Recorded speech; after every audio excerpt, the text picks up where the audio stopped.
बुद्धं नमामि धम्मं नमामि संघं नमामि।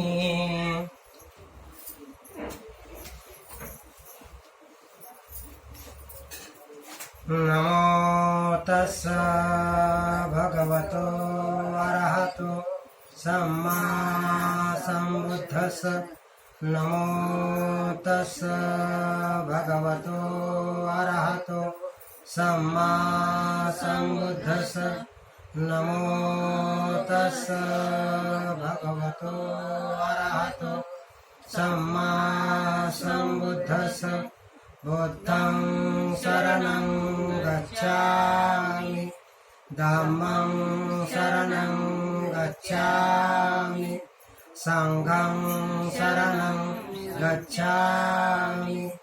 द्वितीयम्पि बुद्धं शरणं गच्छामि द्वितीयम्पि धम्मं शरणं गच्छामि द्वितीयम्पि संघं शरणं गच्छामि तृतीयम्पि बुद्धं शरणं गच्छामि तृतीयम्पि धम्मं शरणं गच्छामि तृतीयम्पि संघं शरणं गच्छामि।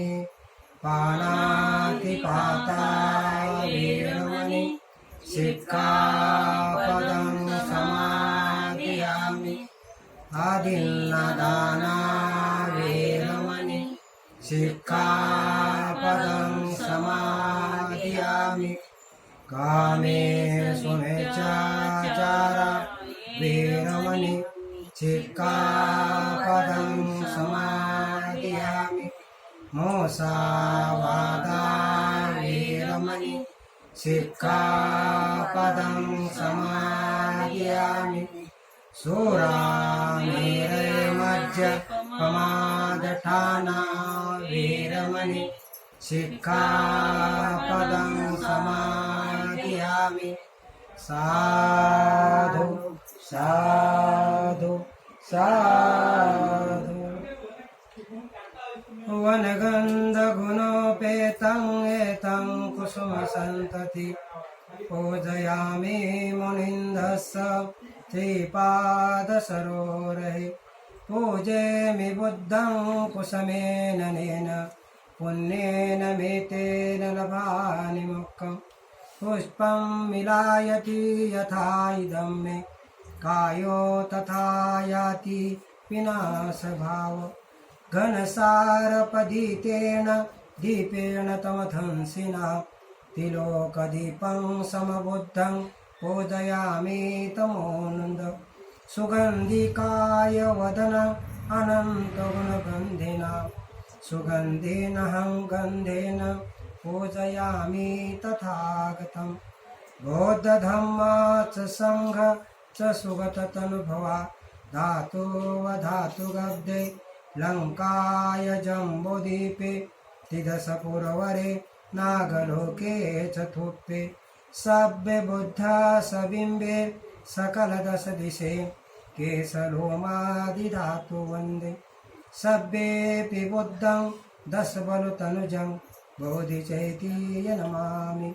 वन्दामि चैतीयं सब्बसबठाने स्वपतिठित शारीरिकधातु महाबोधि बुद्धरूपं सकलं सदा। सकलविद्यं विदुरज्ञानं देवरूपं सुजीव। निर्मलचक्षो गम्भीरघोष गौरवर्णं सुखाय। अभयचित्त निभयकामं श्रुतधम्मं सुपेन। विरतरज्जं सुदननेतं भीमरावं सरामि भीमरावं सरामि भीमरावं सरामि। दिव्यप्रभरत्नतु साधुवरदानतु अद्य कुलभूषतु भीमराजा। सकलविद्यापति ज्ञानसत्सङ्गति शास्त्रशासन्मति बुद्धितेजा। पंकजा नरवरा रतस्वजन उद्धरा। भगवंत आमचा खरा भक्त काजा चबदार संघरी शास्त्र दरिता करी कापला आरी उरी रौद्र रूपा मुक्तिपथ कोणता जीर्ण समृद्धी जाळिता उजाळिल्या अगतिका मार्ग साजा राष्ट्रघटना कृती शोभते भारती महामानव बोलती सार्थ संज्ञा शरण बुद्धासमी शरण धम्मासमी शरण संघासमी भीमराजा आणि चावत शंखरा उपादवाय धम्मिनो उपजितवा निरोजंती ते संपसमो सुखो उत्पन्न होणे नष्ट होणे हा स्वभाव धर्म आहे. या परिवर्तित संस्कारातून मुक्त होणे हे आपलं कर्तव्य आहे. आणि चावत संकरा उत्पन्न होणे नष्ट होणे आणि म्हणजेच समजा हे जग उत्पन्न होत आहे नष्ट होत आहे म्हणजे कोणतीही गोष्ट शाश्वत नाही. समजा काळ वेळ आहे पण समजा हे काही तर असे समजा लगेच उत्पन्न झालं की नष्ट होतं. उत्पन्न होणे नष्ट होणे म्हणजे समजा जसा समजा मनुष्य समजा त्या ध्यान साधनेला बसत असतो त्या टायमाला समजा तो आपण स्वतःला पाहत असतो त्या टायमाला त्याचे जे संवेदना असतात ते संवेदना म्हणजे समजा काय आहे ते उत्पन्न होते नष्ट होते. उत्पन्न म्हणजे जसं उत्पन्न झाले तसे नष्ट होते जसे उत्पन्न झाले तसं नाही. हे पाहत समजा आपल्यातील जे विकार आहेत त्या विकाराचं निर्मूलन करत असतो. म्हणून म्हणलेलं आहे की बाबा उत्पन्न न होणे नष्ट होणे हा स्वभाव धर्म आणि स्वभाव धर्म आहे. आणि या परिवर्तित संस्कारातून मुक्त होणं हे आमचं काम आहे आमचं कर्तव्य आहे. जगत वंदनीय जगद्गुरू महाकोणे भगवान बुद्ध बोधिसत्व डॉक्टर बाबासाहेब आंबेडकर याच्या पावन मूर्तीला आचार्य विचाराला पंचांग प्रणाम करून द बुद्धिस्ट सोसायटी मीडियाचे संस्थापक डॉक्टर बाबासाहेब आंबेडकर तमाम बोधाचे मातृसंस्था मातृस्थानी महाउपासिका मीराताई आंबेडकर यांच्या वायुगतीने चाललेल्या कार्याला वंदन.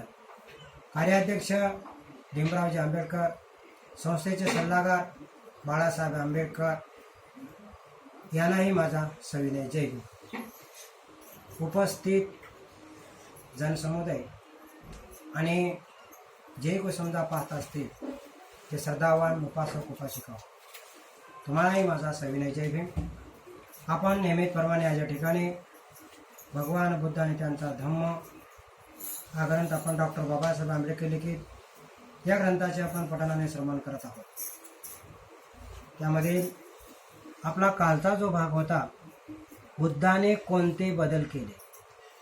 आता भगवान बुद्धाने त्यांच्या पूर्वकालीन समजा जे काही जे समजाचे ऋषीमुनी होते काही पंथ होते ते सर्व तपासून पाहिल्यानंतर त्यांनी फक्त 6 पंथाची निवड केली आणि ते 6 पंथ समजा त्याने पाहिले.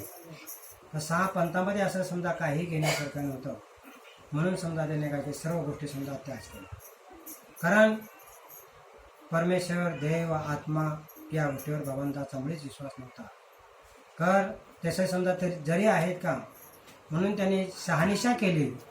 शहानिशा करून आल्यानंतर त्याला असं आढळून आलं की म्हणजे देव आहे म्हणलं तर आहे म्हणलं नाही म्हणलं तर माझ्या मनाला वाटेल तसं समजा कारण असं म्हटल्यानंतर भगवंताने पाहिले म्हणजे सगळे हे काल्पनिक आधार आहे याला कसल्याही प्रकारचा पुरावा नाही आधार नाही म्हणून भगवंताने सगळं काय केलं ते त्याच केले म्हणजे समजा ते नाकारलेले आहे. आता भगवंताने काय केलेलं आहे तर बुद्धाने समजा जे काही स्वीकारले ते आपण पाहूया. बुद्धाच्या शिकवण्याचे पहिले वैशिष्ट्य असे की सर्व गोष्टीचा मध्यबिंदू मन आहे. तर भगवंताने सांगितले आपण समजा मनुष्य जे आहे तर समजा त्यांचं समजा असं म्हणणं होतं की बाबा आत्मा आहे परमात्मा आहे आणि आत्म्याला परमात्म्याची साथ आहे आणि या आत्माने परमात्म्याला समजा जाणण्याचा प्रयत्न करेल तेव्हा तो देवाला जाणण्याचा प्रयत्न असं त्यांचं म्हणणं होतं. पण भगवंताने सांगितले की प्रत्येकाकडे मन आहे आणि मन समजा हे केंद्रबिंदू आहे. म्हणून त्या धम्मगाथेतील पहिला समजाय सांगितलं आहे मनोपुगमा मनोधम्मा मनोसेटा मनोमया मनसाचे पदुठीन भासती वा करोती वा ततो न दुःख मनवेंती चक्कम वहतो पद. भगवंताने सांगितलेले आहे की मन प्रधान आहे, मन मनोमय आहे, मन अग्रेसर आहे. जो भी कोणी व्यक्ती आपल्या मनाला दुष्ट मनाने एखादे समजा बोलतो तर दुःख त्याच्या असं पाठीमागं लागतं की ज्याप्रमाणे गाडीचे चाके बैलाचा पिछा सोडत नाही त्याचप्रमाणे दुःख त्याच्या पाठी लागतं. म्हणजे दुष्ट मनाने बोलतो, दुष्ट मनाने वागतो, त्याचप्रमाणे समजा जसं बोलला तसं ज्याप्रमाणे समजा बैलाचा पिछा गाडीचे चाक सोडत नाही त्याचप्रमाणे दुःख त्याचा पाठलाग करत असतं. म्हणून भगवंत म्हणतात की मनोपगमा मनोधम्मा मनोसेटा मनोमया मनसाचे पसनेन भासती वा करोती वा ततो न सुख मनवंती छाया व अनपायिनी. म्हणून भगवंतानं सांगितले की मन प्रधान आहे, मन मनोमय आहे, मन श्रेष्ठ आहे, मन अग्रेसर आहे, आत्मा वगैरे आपल्याकडे काही नाही. तेव्हा जर कोणीही व्यक्ती समजा आपल्या प्रसन्न मनाने कोणाला समजा बोलतो आणि त्यामुळे तो मनाला त्या दुसऱ्याला आनंद होतो, मग त्याच्या पाठीमागं किंवा एखादी समजा दुष्ट मनाने समजा एखादा कार्य करतो, चांगल्या मनाने समजा एखादा कार्य केला, दुष्ट मनावर समजा चांगल्या मनाने समजा एकदा कार्य केला, दुसऱ्याला आनंद झाला आणि यांनी समजा चांगलं वाक्य बोललं तर सुख याच्या असं पाठीमागं लागतं की ज्याप्रमाणे आपलं कधी सोडून जाणारे न जाणारी सावली आहे त्याप्रमाणे सुख तुमचा पाठलाग करत असतं.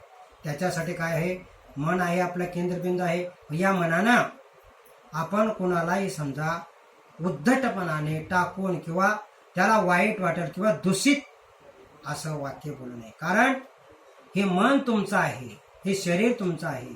त्यामुळे काय होणार, समोरच्याचं काही नुकसान होणार नाही, त्यामुळे तुमचं नुकसान होईल.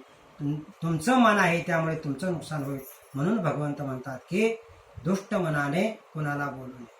दुष्ट मनाने बोलल्यानंतर काय तुमचं जी समजा वाईट विचार आहेत, वाईट समजा कर्तव्य आहे ते समजा तुमचं दुःख होऊन तुमच्या ज्याप्रमाणे सावली असते त्याप्रमाणे तुमचा पाठलाग करीत असते. म्हणून भगवंत म्हणतात की अशा प्रकारचं कोणतेही कर्तव्य करू नका. हे मन हे तुमचा केंद्रबिंदू आहे आणि ते मन केंद्रबिंदू कधी समजेल तुम्हाला, जेव्हा तुम्ही भगवंताच्या धम्माच्या मार्गाचं अनुसरण करा. म्हणजे निच्छावत संखरा, ज्या टायमाला समजा तुम्ही हे उत्पन्न होणं नष्ट होणे समजा पाण्याचा तुमच्या आतमध्ये पाण्याचा समजा तुम्ही हा कार्यक्रम करा पाहता, तेव्हा तुम्हाला समजेल की बाबा खरंच हे म्हणजे काहीतरी आपल्या ह्या शरीरामध्ये समजा घडत आहे, उत्पन्न होत आहे, नष्ट होत आहे, उत्पन्न होत आहे, नष्ट आहे. हे जेव्हा पाहण्याची क्रिया तेव्हा आपल्यातील जे विकार आहेत तुम्ही त्या विकाराचं निर्मूलन करू शकाल, तुम्ही तुमच्या मनाला स्थिर करू शकाल, तुमचं मन शुद्ध होईल. म्हणून भगवंताने जे सांगितलेलं आहे, काय सांगितलेलं आहे, हा समाधीचा मार्ग सांगितलेला आहे. त्या समाधीच्या मार्गाने शिलाचं आचरण करून तुम्ही स्वतःला शुद्ध बनवू शकता. देव वगैरे काही नाही, म्हणजे देव धर्म असं काही नाही, आत्मा नाही, परमात्मा नाही किंवा काहीच नाही. भगवंताने त्यासाठी समजा अशा काही गोष्टीचा अभ्यास केला पण त्याने असं दिसून आलेलं नाही. म्हणून भगवंताने काय केले, आपल्या स्वतःच्या अनुभूतीवर किंवा आपण स्वतःवर दुःख उडवून घेतो, ते कशा प्रकारचे उडवून घेतो असं भगवंताने या ठिकाणी सांगितले. तर ते आपण पाहूया आज. म्हणजेच बुद्धाने काय स्वीकारले. मन सर्व वस्तूच्या अग्रभागी असते, ते सर्व वस्तूवर अर्थात अंमल बजावते, त्याची निर्मिती करते. मनाचे आकलन झाले की सर्व वस्तूचे आकलन होते.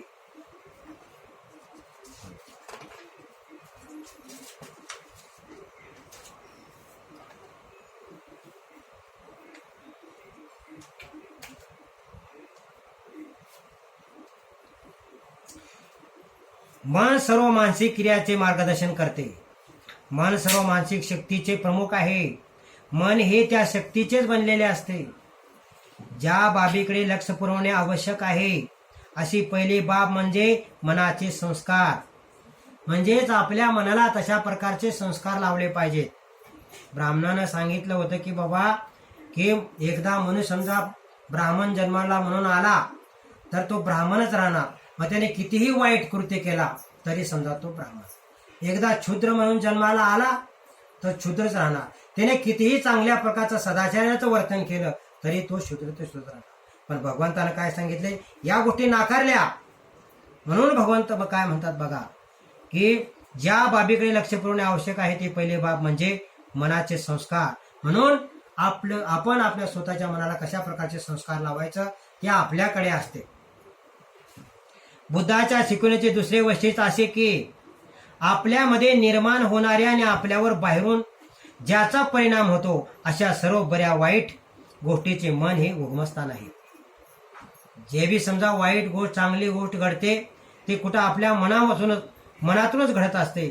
त्याच्यामुळे काय, याचं सर्वांचं उगमस्थान कोण आहे, मन आहे, असं या ठिकाणी भगवंतानं सांगितले.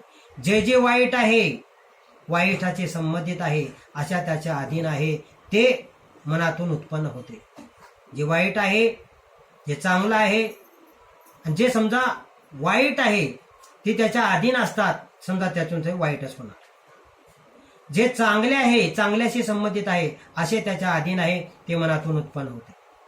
आताच आपण समजा ही गाथा घेऊन पाहिलं की मनातून जर समजा तुमचे चांगली उत्पन्न झाले तर त्याची समजा चांगले संबंध आहेत तर तुमच्या मनातून काय म्हणतात, चांगलंच उत्पन्न होणार. जर तुमचं मन जर दूषित असेल तर त्या प्रकारचं समजा दूषितच वर्तन होणार, असं या ठिकाणी सांगितलेलं आहे.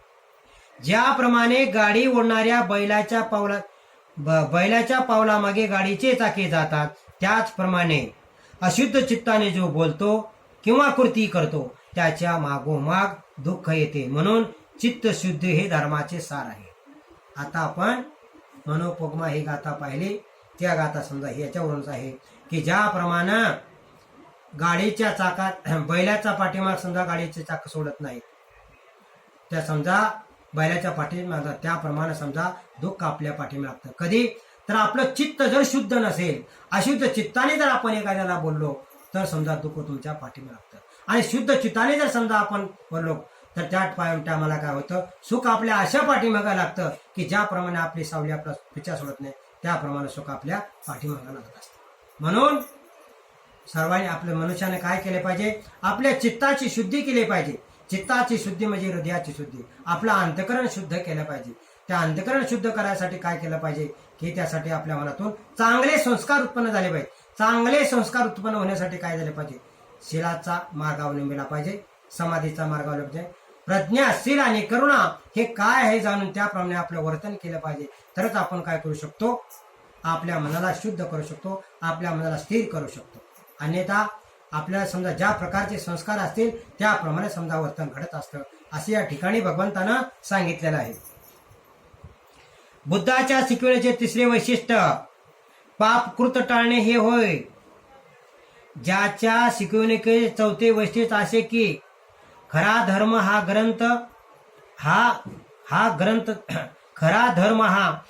धर्मग्रंथ नसून धर्मतत्वाचे पालन करण्यात आहे. खरा ग्रंथ काय आहे, धर्मग्रंथ नसून धर्मतत्वाचे पालन करणे हा धर्मग्रंथ आहे. म्हणजे आचरणशील आहे भगवंताचा धर्म. आचरण करावं लागतं. आचरण केलं तर समजा ज्याप्रमाणे तुमचं आचरण असेल त्या प्रकारचं फळ आपल्याला मिळत असतं. वाईट प्रकारचे आचरण करत असेल तर समजा वाईटाचे कृत्य वाईटामध्येच होणार, त्याचा परिणाम वाईटच होणार. आणि चांगले कृत्य करत असाल तर त्याचा परिणाम चांगल्यामध्येच होणार, त्याचं फळ आपल्याला चांगलंच मिळणार. बुद्धाचा धर्म ही त्याची स्वतःची निर्मिती नव्हती असे कोणी म्हणू शकेल काय. आणि भगवंताने हा जो धर्म निर्माण केला ही भगवंताची स्वतःची निर्मिती होती. भगवंताने अशा प्रकारचा धर्म जगाला जो सांगितला तर भगवंताने स्वतः निर्माण केलेला हा धर्म. भगवंताने त्या काळचे बरेच किती पंत पाहिले. अशा प्रकारचे पंत होते, 62 पंत होते, त्यापैकी 6 पंथाचा अभ्यास केला. पण कोण्याही पंथामध्ये काही आढळलं नाही. ते सगळं काय केले, शून्यावर सोडून दिले. आणि भगवंताने काय केले, ते स्वतःच निर्माण केलेला समजा धर्म भगवंताचा असा धर्म होता की त्यामुळे लोकाला समजा त्याच्यामुळे समजा सुख मिळतो आणि जे दुःख आहे ते दुःखातून मुक्त होऊ शकतात. अशा प्रकारचा मार्ग भगवंताने सांगितलेला आहे. आजचा आपला जो भाग आहे द्वितीय खंड धम्म दीक्षेची मोहीम आता भगवंताने काय केलेलं आहे, आपल्या समजा धर्म सांगणे, समजा आपल्या धम्मामध्ये लोकांना दीक्षा दिलेल्या आहेत आणि त्या लोकांनी कशा प्रकारचा धम्म सांभाळलेला आहे ते याच्यामध्ये सांगितले. आपण पाहूया. भगवान बुद्धाने त्याचा विषाद योग म्हणजे भगवान बुद्धाने त्यांचं धर्म विषाद योग समजा म्हणजे त्याचा ग्रंथ धर्मोपदेश करावा की करू नये. भगवंतांना ज्ञान संपादन झालं होतं, पण भगवंताला असं वाटू लागलं की आपलं ही ज्ञान आपण सांगावं का सांगू नये. कारण आपलं ही ज्ञान जर सांगावं तर कोणाला सांगावं आणि आपलं ज्ञान कोणी ऐकतील का. कारण त्या लोकांवरती असं बिंबलं होतं की परमेश्वर आहे, चराचर सृष्टीत आहे, तो सर्वव्यापी आहे, तो सर्वाचा करता करविता आहे, असं त्या पूर्वीच्या धर्मग्रंथांनी त्याच्या मनावर ठसवलेलं. भगवंताला वाटत होतं की समजा आपला जे समजा हा विषाद योग आपला हा ग्रंथ आहे म्हणजे आपला जो धम्म आहे पुन्हा ऐकतील का नाही. कारण त्या लोकांच्या मनावर अशा प्रकारचं बिंबवून ठेवलेलं होतं की ते लोक आजही बोटावर मोजण्या इतके लोक आहेत की समजा भगवंताचा धम्म जाणण्यास समजा येत. आता बरेचसे असे लोक आहेत की परमेश्वर आहे, करता करविता आहे, तोच करणार, कुणीही करणार नाही, कुणीही परमेश्वर नाही, तुम्हीच परमेश्वर आहात, तुम्हीच देव आहात. हे भगवंतानं सांगितलं. कसं तर त्याच्यासाठी आपल्याला आचरण करावं लागतं. आपलं आचरण कसं असलं पाहिजे, शुद्ध असलं पाहिजे. शुद्ध आचरण पाहिजे. शुद्ध आचरणाने समजा म्हणजे ज्या ज्या प्रकारचे आपण समजा आचरण करू त्या त्या प्रकारचं फळ आपल्याला मिळेल असं भगवंताचा धर्म सांगत आहे. ज्ञान प्राप्ती करून घेतल्यावर आणि आपला धम्म मार्गाची रूपरेखा निश्चित केल्यावर भगवान बुद्धाच्या मनात एक प्रश्न उभा राहिला. पुढे जाऊन दुसऱ्यांना धर्मोपदेश करावा की स्वतःची व्यक्तिगत पूर्णावस्था प्राप्त करून घेण्यासाठी आपले जीवन व्यतीत करावे. भगवंताला ज्ञानाची प्राप्ती झाली आणि चावत संखारा उपादवाय धम्मिनो उपजित्वा निरुजंती ते सन उपस्मस्वप. याच गोष्टीवर भगवंताने समजा काय केलेलं आहे, म्हणजेच स्वतःला पाहून 7 हप्ते 7 आठवडे ध्यानमग्ध होऊन समजा अशा स्थितीमध्ये अनेक जाती संसारंग संदा बिसंग आणि बिस गहे कारक गवे संतू दुःखा जाती पुन्हा पुन्हा. भगवंताला ज्या टायमाला ज्ञान प्राप्त झालं ते ज्ञान प्राप्त झाल्यानंतर भगवंताच्या तोंडातून हे वाक्य निघालेलं आहे. ते म्हणतात, तुमच्या आणि माझे कित्येक असे जन्म होऊन गेलेले आहेत, तुमच्या आणि माझे असे किती